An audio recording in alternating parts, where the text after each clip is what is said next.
c'est bien, ça me fait plaisir.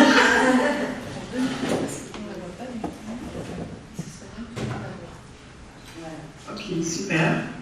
Ben, je crois que je ne vois pas tout le monde, ceux qui sont sur les côtés, je ne vous vois pas, mais je suis contente de voir des humains. Bon, alors, mais comme ça a été dit, le CEP, c'est une offre de service. Donc en information, conseil, accompagnement personnalisé, destiné à toute personne engagée dans la vie active.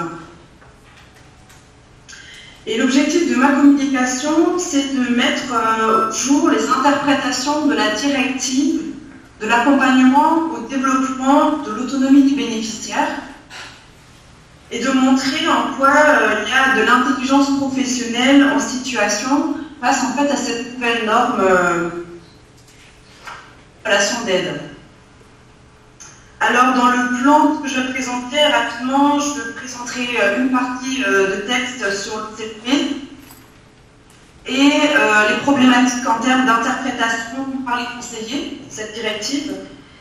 Et je vous présenterai aussi le cadre théorique de l'ergologie qui me permet d'analyser l'intelligence professionnelle des conseillers à travers le débat de normes et de valeurs. Alors, dans la diapo suivante, alors on a parlé sur la question de favoriser l'évolution et la sécurisation des parcours professionnels. Eh bien, dans les faits, les conseillers CEP doivent accompagner au développement d'autonomie des bénéficiaires. Donc ça a été pensé comme une visée du dispositif et une condition de l'alliance de travail.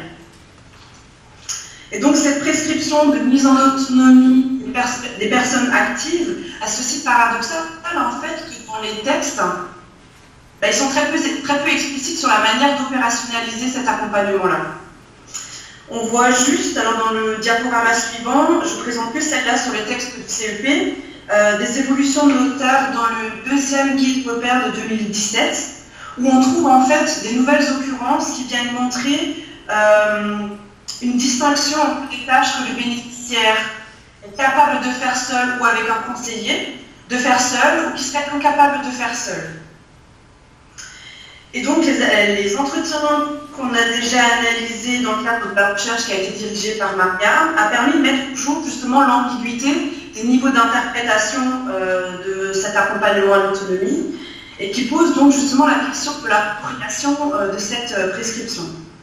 Alors dans la diapo suivante, je vous ai mis en extrait les niveaux de complexité qu'a exprimé une des conseillères dans un lot passif et qui montre bien justement qu'il y a des niveaux d'analyse et de complexité qu'il faudrait démêler. Et donc on voit par exemple chez elle une confusion entre une compétence qui est acquise dès le départ et une compétence